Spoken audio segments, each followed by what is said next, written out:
క్రీస్తునందు ప్రియులారా, మన ప్రభు అయిన యేసుక్రీస్తు వారి నామములో శుభాభివందనాలు తెలియజేసిన మంచిది. దేవుని మాటలు వినటానికి మన హృదయాలను సిద్ధపరచుకుందాం. దైవ లేఖన భాగం చదువుకుందాం. మత్తయి సువార్త 5వ అధ్యాయం 13వ వాక్య భాగం చదువుకుందాం. మీరు లోకమునకు ఉప్పై ఉన్నారు. ఉప్పు నిస్సారమైతే అది దేని వలన సారం పొందును? అది బయట పారవేయబడి మనుషుల చేత త్రొక్కబడుటకే గాని మరి దేనికిని పనికిరాదు. చిన్న ప్రార్థన చేద్దాం. ఈ వాక్య భాగం ద్వారా ప్రభు మనందరితో మాట్లాడలాగిన పరిశుద్ధుడా, మహాగణుడా, మహోన్నతుడా, మీ ఘనమైన శ్రేష్టమైన పరిశుద్ధమైన నామాన్ని బట్టి మీకు లెక్కలేని వందనాలు, స్తుతులు, స్తోత్రాలు తెలియజేస్తూ ఉన్నాం. ప్రభా, మీ పరిశుద్ధ పాదపీఠం యొద్దకు మరొకసారి చేరువస్తూ ఉన్నాం. మీ మాటలు మాకు బోధపరచండి, తెలియపరచండి. అయా, మీ వాక్యం వెల్లడి ఎగుటు తోడని వెలుగు కలుగును అని అయినా మీరు తెలియజేసిన రీతిగా మీ వాక్యాన్ని వెల్లడపరిచి అయా మనుషుల హృదయాల్లో ఉన్న అజ్ఞానాన్ని, అంధకారాన్ని పారద్రోయండి. మీ సహాయం దయచేయండి. మీరే మాతో మాట్లాడి మహిమ పొందమని యేసు నామమున అడిగి వేడుకొనుచున్నాము తండ్రి, ఆమేన్. క్రీస్తునందు ప్రియులారా, మనం చదువుకున్న దేవుని వాక్య భాగాన్ని పరిశీలన చేసినట్లయితే యేసుక్రీస్తు ప్రభువారు వివరిస్తున్నటువంటి మాటను మనం చూస్తాం. కొండ మీద ప్రసంగంలో తన్ని ఎరిగిన బిడలను ఉద్దేశించి ప్రభువారు వివరిస్తున్న మాట, మీరు లోకమునకు ఉప్పై ఉన్నారు. ఉప్పు నిస్సారమైతే దేని వలన దానికి సారం పొందును? అది బయట పారవేయబడి మనుషుల చేత త్రొక్కబడుటకే గాని దేనికి నీ పనికిరాదని ప్రభువారు వివరించడం మనం చూస్తాం. ఉప్పును గుర్చినటువంటి కొన్ని విషయాలు ఆలోచించాలి. ఉప్పు రుచినిస్తుంది, ఉప్పు బాగు చేస్తుంది, ఉప్పు శుద్ధి చేస్తుంది. ఉప్పు ద్వారా చాలా ప్రయోజనాలు, చాలా మేలులు పరిశుద్ధ బైబిల్ గ్రంథంలో ప్రస్తావించబడిన విధానాన్ని మనం చూడగలుగుతాం. ప్రభువారు వివరిస్తున్న మాట ఏంటంటే, మీరు ఉప్పు అయి ఉన్నారు. మీరు లోకమునకు ఉప్పు అయి ఉన్నారు. ఉప్పు ఏ రీతిగా రుచినిస్తుందో దేవుని పిల్లలంగా సారము కలిగినటువంటి వారమై లోకానికి రుచినివ్వగలిగి, బాగు చేయగలిగే, శుద్ధి చేయగలిగేటటువంటి జీవితాలు మనం జీవించగలిగేవారుగా ఉండాలంటే ఒక స్పష్టమైన ఒక విషయాన్ని మనం ఆలోచించాలి. ఉప్పును తయారు చేసేటటువంటి వాడు మొట్టమొదటిగా చేసేటటువంటి పని ఏంటంటే, ఆ నీళ్లు సముద్రంలో నుండి అది వేరు చేయబడుతుంది. సముద్రంలో నుండి వేరు చేయబడినటువంటి తర్వాతనే అది ఉప్పుగా మార్చబడేటటువంటి స్థితిని మనం చూస్తాం. ప్రభు మనల్ని కూడా రక్షించినప్పుడు, ప్రభు మనల్ని కూడా పిలిచినప్పుడు ఆయన తెలియజేస్తున్నటువంటి మాట ఏంటంటే, సముద్రం అంటే లోకానికి గుర్తుగా ఉందండి. దేవుని పిల్లలుగా ఎప్పుడు లోకానికి వేరుగా మనం ఉండాలి. లోకానికి వేరుగా ప్రత్యేకంగా జీవించగలిగేటటువంటి జీవితపు విధానాలు మనం కలిగి ఉండాలి. అపొస్తలుడైన పేతురు ఆదిమ సంఘంలో మొట్టమొదటి ప్రసంగంలో బోధించేటటువంటి మాటలు ఇవే. దేవుని వాక్యం ప్రకటిస్తూ ఉంటే అనేకుల హృదయాలు పరితాపం చెంది ప్రభు మాటలు వారిని మారు మనసు పొందటానికి బలవంతం చేస్తున్నటువంటి సమయంలో ఉన్నప్పుడు వారు అడుగుతున్నారు, అయ్యా మేమేం చేయాలి? మేమేం చేయాలని అడిగిన వారితో పేతురు తెలియజేస్తున్నటువంటి మాటలు ఇవే. అపొస్తలుల కార్యం 2వ అధ్యాయం 40వ వచనం చదివితే, ఇంకను అనేక విధములైన మాటలతో సాక్ష్యమిచ్చి మీరు మూర్ఖులకు ఈ తరం వారికి వేరై రక్షణ పొందుడని వారిని హెచ్చరించెను. దేవుని నామానికి మహిమ కలుగును గాక. మేమేం చేయాలని అడిగినప్పుడు వారితో చెబుతూ ఉన్నాడు, మీరు మూర్ఖులకు ఈ తరం వారికి వేరై ఉండాలి, వేరై రక్షణ పొందండి. ప్రియులారా, ప్రభు మనల్ని పిలిచినప్పుడు, ప్రభు మనల్ని ఏర్పాటు చేసుకున్నప్పుడు, ప్రభు మనల్ని పరిశుద్ధపరిచినప్పుడు లోకానికి వేరుగా ఉండటానికి ఆయన మనల్ని ఏర్పాటు చేసుకున్నాడు.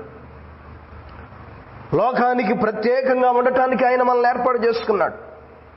ఉప్పు ఏ రీతిగా ఆ సముద్రపు నేల నుండి వేరు చేయబడి ఒక ప్రత్యేకమైనటువంటి ఆ మడుల్లో అది ఉప్పుగా తయారు చేయబడుతుందో, ఈరోజు లోకంలో నువ్వు కలిసిపోతా ఉంటే, లోక సంబంధిగా నువ్వు జీవిస్తూ ఉంటే, లోక సంబంధిగా నువ్వు బ్రతుకుతూ ఉంటే, నువ్వు ప్రభువు యొక్క సారం కలిగి లోకానికి రుచినివ్వలేవు. లోకానికి వేరుగా నీవు ఉండాలి. లోకానికి వేరుగా నీవు సిద్ధపరచుకోవాలి. ఈరోజు దేవుని సంబంధులమని చెప్పుకొని, దేవుని పిల్లలమని చెప్పుకొని, అనేకులకి రుచికరంగా శ్రేష్టమైన వారిగా ఉండాల్సినటువంటి మనము ఈరోజు నిస్సారమైనటువంటి జీవితాలను జీవిస్తూ ఉన్నా. కారణం ఏంటంటే లోకంలో కలిసిపోతున్నా, లోకపాచారాల్లో కలిసిపోతున్నా, లోక సంబంధమైన వాటి కొరకు పరిగెత్తుతున్నా, లోక సంబంధమైన జీవన విధానంలో మనుషుడు భౌతిక సంబంధమైన ఆశల కొరకు పరిగెత్తినట్టు మనము మన జీవదాత ప్రదాత అయినటువంటి ప్రభువుని విడిచిపెట్టి లోక సంబంధమైనటువంటి వాటి కొరకు పరిగెత్తటాన్ని బట్టి ఈరోజు చాలా మంది క్రైస్తవ జీవితాలు నిష్ప్రయోజనమై నిస్సారమైపోతున్నాయి. ప్రభువారు స్వయంగా వివరించినటువంటి మాటను మనం చూడగలుగుతాం కదా. యోహాను సువార్త 15వ అధ్యాయం 19వ వచన భాగం చదివితే, మీరు లోక సంబంధులైన ఎడల లోకము తన వారిని స్నేహించును, అయితే మీరు లోక సంబంధులు కారు, నేను మిమ్మల్ని లోకములో నుండి ఏర్పరచుకుంటుని, అందుచేతనే లోకము మిమ్మల్ని ద్వేషించుచున్నది. ప్రభువు వారు వివరిస్తున్నారు, మీరు లోక సంబంధులు కారు, లోకములో నుండి నేను మిమ్మల్ని ఏర్పరచుకున్నాను, లోకములో నుండి నేను మిమ్మల్ని ప్రత్యేకపరుచుకున్నాను. మీ మాటలు వేరుగా ఉండాలి, మీ పద్ధతులు వేరుగా ఉండాలి, మీ జీవన విధానం వేరుగా ఉండాలి, మీరు అనుసరించే విధానాలు వేరుగా ఉండాలి. లోక సంబంధుల్లాగా మనం జీవిస్తూ మనుషుల పారంపర్య ఆచారాలు, మనుషుల పద్ధతులను అనుసరిస్తూ జీవిస్తూ లోక సంబంధుల్లాగా మనం నడుచుకుంటే లోకానికి ఉప్పుగా మనం ఉండలేం కదా. ఉప్పుగా మనం ఉండలేం కదా. ప్రభు మన ఎలా ఆశించే ఆ జీవితం అనగా మీరు లోకానికి ఉప్పు అయి ఉన్నారనేటటువంటి మాట మన జీవితంలో ఎన్నటికీ నెరవేర్చబడదు. అనగా లోకానికి వేరుగా మనం ఉండాలి. లోకానికి వేరుగా మనం ప్రత్యేకించుకున్నప్పుడే లోకానికి ఉప్పుగా ఉండగలుగుతాం. అనగా రుచినిచ్చేవారుగా, బాగు చేసే గుణం, శుద్ధి చేసేటటువంటి గుణం ఉప్పులో ఉంటుంది. కాబట్టి ఈ మాటలు వింటున్న ప్రియ దేవుని పిల్లలారా, లోకంలో నుండి ఆయన మనం ప్రత్యేకంగా ఏర్పాటు చేసుకున్నాడు. అపవిత్రమైన దానికి దూరంగా, పాపానికి దూరంగా, చెడుకు దూరంగా, మలినానికి దూరంగా, లోక సంబంధమైన పాప సంబంధమైన వాటికి దూరంగా మనం ప్రత్యేకించుకున్న నాడే, మనం వేరుగా ఉన్ననాడే లోకానికి ఉప్పుగా మనం మార్చబడగలం. మీరు చదవండి, ప్రభువారు వివరిస్తున్నటువంటి మాటను మనం చదువుతాం.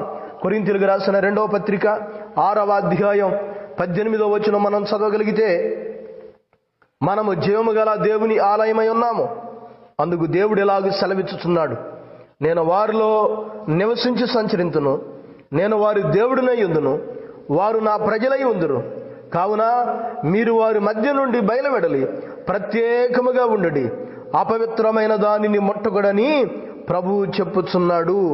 మరియు నేను మిమ్మల్ని చేర్చుకొందును, మీకు తండ్రినై ఉందును, మీరు నాకు కుమారులను కుమార్తెలై ఉందురని సర్వశక్తి గల ప్రభువు చెప్పుచున్నాడు. ఎలాగ ప్రభు మనల్ని ఏర్పాటు చేసుకున్నాడు, ఎందుకు మనల్ని నియమించాడు తెలుసా? లోకంలో ఉన్న మన లోక సంబంధులం కాదు, పాపుల మధ్య ఉన్నా మనం పాపులం కాదు, అపవిత్రమైన దానిని ముట్టకుడని ప్రభు చెప్పుచున్నాడు. మీరు వారి మధ్య నుండి బయలువెడలి ప్రత్యేకంగా ఉండండి. సంఘము అంటేనే అర్థం పిలువబడినటువంటి వారు. ఎక్లేషియా అనేటటువంటి గ్రీక్ పదం నుండి వచ్చినటువంటి పదం ఎక్ ప్లస్ కాలేషియా, అనగా బయటికి పిలువబడిన వారు. ఎక్కడి నుండి బయటికి పిలువబడ్డారంటే పాపము నుండి బయటికి పిలువబడినటువంటి వారు, లోకము నుండి బయటికి పిలువబడినటువంటి వారు, శాపము నుండి బయటికి పిలువబడినటువంటి వారు, ప్రత్యేకంగా ఉండటానికి సమకూర్చబడినటువంటి గుంపు, దేవుని పవిత్రతను, దేవుని పరిశుద్ధతను లోకానికి చూపించడానికి ఏర్పరచబడినటువంటి సమూహమే సంఘం. కాబట్టి అందుకని ఇక్కడ ప్రభువారు వివరిస్తూ, అపవిత్రమైన దాన్ని ముట్టవద్దు, మీరు ప్రత్యేకంగా ఉండాలి. పరిశుద్ధంగా ఉండాలి, పవిత్రంగా ఉండాలి. ఎలాగ మనం ప్రత్యేకంగా పాపానికి, శాపానికి, లోకానికి ప్రత్యేకంగా వేరుగా అపవిత్రమైనటువంటి వాటికి దూరంగా ఎప్పుడైతే ప్రత్యేకంగా మనం ఉండగలుగుతామో అప్పుడు ప్రభువారు చెప్పినట్లుగా మీరు లోకమునకు ఉప్పై ఉన్నారనేటటువంటి మాట మన జీవితంలో జరుగుతుంది. లేకపోతే మనం నిస్సారులమైపోతాం, సారము లేనటువంటి వారిగా ఉండిపోతాం. మన సాక్ష్యము, మన భక్తి, మన ప్రార్థనా జీవితాలు ఎందుకు ఉపయోగపడలేనటువంటివిగా ఉంటాయి. కాబట్టి ఈరోజు ఎప్పుడు వేరుగా మనం ఉండగలుగుతాము, లోకానికి వేరుగా నీ మాటలో, లోకానికి వేరుగా నీ పద్ధతిలో, లోకానికి వేరుగా నీ జీవిత విధానం ఉండాలి. అందుకని పౌలు భక్తుడు కొలస్సీ సంఘంతో మాట్లాడుతూ 4వ అధ్యాయం 6వ వచనం చదివితే, ప్రతి మనుషునికి మీరు ఎలాగూ ప్రత్యుత్తరం ఇవ్వవలనో అది మీరు తెలుసుకున్నట్టుకై మీ సంభాషణ ఉప్పు వేసినట్టు ఎల్లప్పుడూ రుచి కలదుగాను కృపాసహితముగాను ఉండనీయుడి. దేవుని నామానికి మహిమ కలుగును గాక. మీ సంభాషణ మీరు ఎలాగ మాట్లాడాలో అది మీరు తెలుసుకోవడానికి ఉప్పు వేసినట్టు ఉండాలంట నీ మాటలు.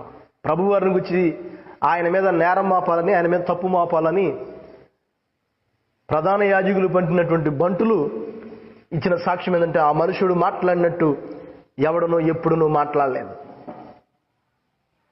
ఆయన అంత స్వచ్ఛత కలిగిన వాడు. ఈరోజు దేవుని పిల్లలుగా విపరీతంగా మాట్లాడతాం, భక్తిహీనులాగా మాట్లాడతాం, ఎందుకు ఉపయోగపడినటువంటి మాటలు మాట్లాడతాం. జాగ్రత్త ప్రియులారా, నీ సంభాషణ, నీ మాటలు ఎలాగ ఉండాలంటే ఉప్పు వేసినట్టు రుచికరంగా ఉండాలి. అలాగ ఉండాలంటే లోకస్తుల్లాగా నువ్వు జీవిస్తే ఉండదో, లోకానికి వేరుగా ఉండాలి.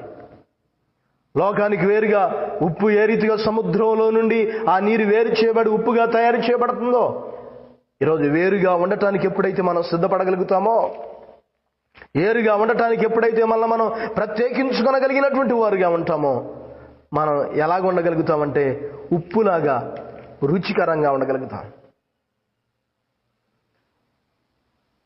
మార్కు సువార్త 9వ అధ్యాయం 50వ వచనం చదివితే, ఉప్పు మంచిదే గాని ఉప్పు నిస్సారమైన ఎడల దేనివల్ల మీరు దానికి సారము కలుగజేతురు? మీలో మీరు ఉప్పు సారము గలవారై ఒకనితో ఒకడు సమాధానముగా ఉండుడని చెప్పెను. మీలో మీరు ఉప్పు సారం గలవారై ఉండాలి. ఉప్పు మంచిదే, నిస్సారమైపోతే దేనికి ప్రయోజనం ఉండదు. కాబట్టి ఈ మాటలు వింటున్న ప్రియ దేవుని పిల్లలారా, మనం ఉప్పులాగా, లోకానికి ఉప్పులాగా ఉండాలంటే ఈరోజు ప్రత్యేకంగా మనం ఉండాలి. వేరు చేయబడాలి, లోకం నుండి వేరు చేయబడాలి, ప్రత్యేకంగా ఉండాలి, పరిశుద్ధంగా ఉండాలి. పవిత్రమైనటువంటి దేవుని సంతానంగా జీవించడానికి ఎప్పుడైతే మనం సిద్ధపరచుకుంటామో తప్పక ప్రభు మనల్ని ఆశించినట్లుగా మన జీవితాల్లో ఆయన కోరుకొనగలిగినటువంటి ఆ కోరిక నెరవేర్చబడుతుంది. కాబట్టి ఆలోచించేద్దాం. నువ్వింకా దేవుని సంబంధులని మర్చిపోయి లోకంలో కలిసిపోయి, భక్తిహీనుల్లో కలిసిపోయి, మూర్ఖుల్లో కలిసిపోయి, దుష్టుల ఆలోచన చొప్పున, తలంపుల చొప్పున వారి మార్గాలు అనుసరిస్తూ జీవించే స్థితిలో నీవు ఉంటే నువ్వు ఉప్పులాగా ఉండవు, నీ బ్రతుకు నిస్సారమైపోతుంది. కాబట్టి మన ఆత్మీయ జీవితాలను పరిశీలన చేసుకుందాం. ప్రత్యేకంగా లోకానికి వేరు చేయబడదాం, ప్రత్యేకంగా జీవిద్దాం. ఉప్పు వంటి జీవితాన్ని కలిగి దాని ద్వారా దేవుని నామానికి మహిమ తీసుకునొద్దాం. అటువంటి కృప పరిశుద్ధాత్మ దేవుడు మనందరికీ సహాయం చేయలాగిన ప్రార్థన చేద్దాం. పరిశుద్ధుడా, గొప్ప దేవుడా, సర్వాధికారి, ఘనమైన మా రక్షక, మీ గొప్ప నామాన్ని బట్టి మీకు లెక్కలేని వందనాలు, స్తుతులు, స్తోత్రాలయ్యా. ఈ సమయంలో మీ వాక్యం ద్వారా మాతో మాట్లాడారు. మేము లోకానికి ఉప్పై ఉన్నామని మీరు తెలియజేశారయ్యా. మేము లోకానికి ఉప్పు వంటి రుచినివ్వాలంటే, ఉప్పులాగా శుద్ధి చేయాలంటే, ఉప్పులాగా బాగు చేసే ఆ స్వభావాన్ని కలిగి ఉండాలంటే మేము లోకం నుండి వేరు చేయబడాలని, లోకానికి వేరుగా జీవించాలని, లోకానికి వేరుగా మమ్మల్ని మేము ప్రత్యేకించుకోవాలని మీరు మాకు తెలియజేశారు ప్రభా. అందరి బట్టి మీకు స్తోత్రాలు, వందనాలు తెలియజేస్తున్నా. వాక్యంటున్న ప్రతి బిడ్డను ఇంకా లోకంలో కలిసిపోయి జీవించే స్థితిలో ఉంటే ఆ జీవితాన్ని విడిచిపెట్టి లోకానికి వేరుగా ఉండి అపవిత్రమైన దాన్ని ముట్టకుండా తమను తాము ప్రత్యేకించుకొని ఉప్పు లాంటి జీవితాన్ని కలిగి దాని ద్వారా మీ నామానికి మహిమ తేగలిగిన జీవితాన్ని ప్రతి ఒక్కరిని సిద్ధపరచండి. వీక్షిస్తున్న మా ప్రియులందరినీ మీరు దర్శించి మీ కృపలతో నింపి మీ మార్గాల్లో సిద్ధపరచమని యేసు అతి దివ్యమైన నామమున అడిగి వేడుకొనుచున్నాము తండ్రి. ఆమేన్. మన ప్రభు అయిన యేసుక్రీస్తు వారి నామములో ఈ మాటలు వీక్షిస్తున్న మీ అందరికీ ప్రత్యేక వందనాలు తెలియజేస్తున్నాం. ప్రియులారా, ప్రభు మిమ్మును మీ కుటుంబాలను దీవించునుగాక.